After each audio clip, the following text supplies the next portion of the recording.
வந்துருச்சு, நம்ம இறங்கி போலாம். வா வீட்டுக்கு ரூம் போலாம். வாசமே ஆட்டோ நம்மளுது இல்லப்பா. எல்லாமே நான் அடம் பண்ணிட்டே இருந்தா ஆகுமா? அது டைம் ஆகுது. வெயிட் பண்றாங்க, வெயிட் பண்றாங்க.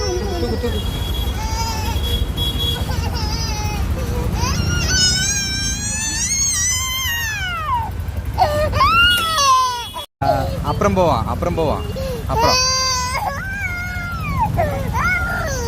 வேற ஆட்டோ வரும். சரி விடுயா, ஒரு ரவுண்டு கூடியா.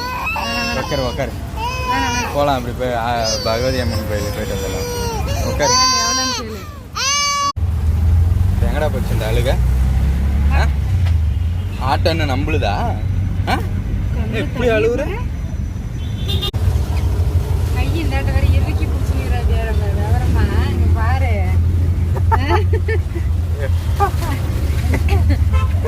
எவ்வளவு விவரமா இறுக்கி